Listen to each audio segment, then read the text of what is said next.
Friends, એકદમ healthy અને એકદમ ઝડપી થાય તેવો નાસ્તો બનાવવા માટે થઈને એક બાઉલ લઈશું. તેમાં આપણે રફલી ચોપ એક બાઉલ કોબીજ એડ કરીશું.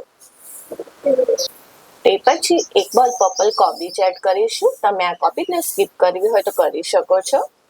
એક બાઉલ રફલી ચોપ કેપ્સિકમ, એક બાઉલ રફલી ચોપ ગાજર એડ કરીશું. તે પછી એક મીડિયમ સાઇઝની સમારેલી ડુંગળી એડ કરીશું. તે પછી થોડુંક આદુ અને 7 થી 8 કળી લસણ આપણે ખાંડીને એડ કરીશું. ફ્રેન્ડ્સ, આમાં તમને મનપસંદ હોય તે દરેક વેજીટેબલ્સ તમે વધારે ક્યાં તો ઓછા એડ કરી શકો છો. તે પછી એક બાઉલ બેસન એડ કરીશું. 4 થી 5 ચમચી જેટલું બેસન એડ કરવાનું રહેશે. તે પછી 2 ચમચી ચોખાનો લોટ એડ કરીશું. તે પછી 1 ચમચી હળદર, 1 ચમચી લાલ મરચું એડ કરીશું. તમે તીખાશ તમારા ટેસ્ટ મુજબ સેટ કરી શકો છો.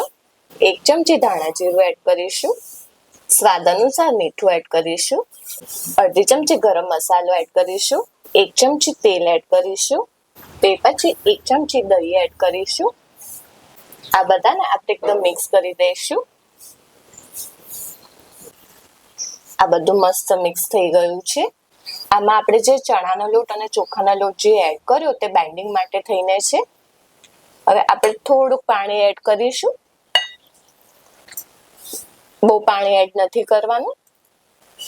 બધું પ્રોપર એકદમ મિક્સ થઈ જાય તે માટે થઈને આપણે થોડુંક પાણી એડ કરીશું. ફ્રેન્ડ્સ, તો આપણા મસાલા અને વેજીટેબલ્સ બધું એકદમ મસ્ત મિક્સ થઈ ગયું છે. તો ચલો હવે આપણે બનાવીએ એકદમ ઝટપટ બને તેવો નાસ્તો. ફ્રેન્ડ્સ, એકદમ હેલ્ધી અને એકદમ ઝટપટ થાય તેવો નાસ્તો બનાવવા માટે થઈને આપણે એક તવી મૂકીશું. આ તવીને આપણે થોડી ગરમ થવા દઈશું. આ તવી થોડી ગરમ થાય એટલે આ તવીને આપણે તેલવાળી કરી દઈશું.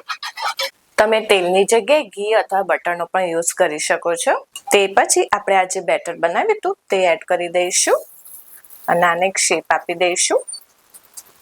તમને મનપસંદ હોય તે રીતના તમે આમાં શેપ આપી શકો છો. ને હવે આપણે લોટો મીડિયમ ફ્લેમ ઉપર બંને બાજુ થવા દેવાના રહેશે.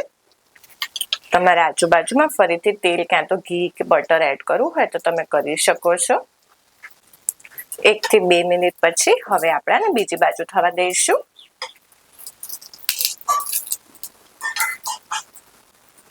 ને હવે આને પણ આપણે લો ટુ મીડિયમ ફ્લેમ ઉપર બીજી બાજુ થવા દઈશું. તમે જ્યારે આ બેટર સ્પ્રેડ કરો ત્યારે તમને જો એકદમ ઢીલું લાગતું હોય આ બેટર અથવા તો વેજીટેબલ્સ બહુ લાગતા હોય અને એકદમ ઢીલું લાગતું હોય તો તમે બીજો ચણાનો લોટ એડ કરીને થોડુંક ઠીક કરી શકો છો.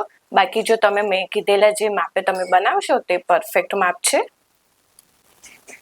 1-2 મિનિટ પછી તમે જોઈ શકો છો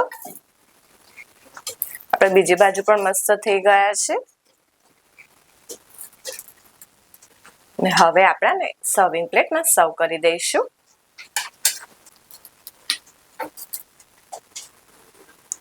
ફ્રેન્ડ્સ, આવી જ રીતે બીજા બધા બનાવવાના રહેશે. ફ્રેન્ડ્સ, તો આપણા એકદમ હેલ્ધી અને ઝટપટ થાય તેવો નાસ્તો અને નાનાથી માંડીને મોટેરાને સૌ કોઈને મનપસંદ પડે તેવો વેજીટેબલ ચીલા રેડી છે. તમે જોઈ શકો છો કેટલા મસ્ત બન્યા છે તે. ટેસ્ટમાં પણ તેટલા જ મસ્ત છે.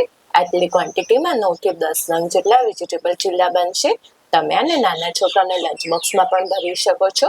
તમે આને કેચઅપ અથવા તો કોથમીર ચટણી અથવા તો દહીં જોડે પણ સર્વ કરી શકો છો. હું તમને આ એક બતાવું છું.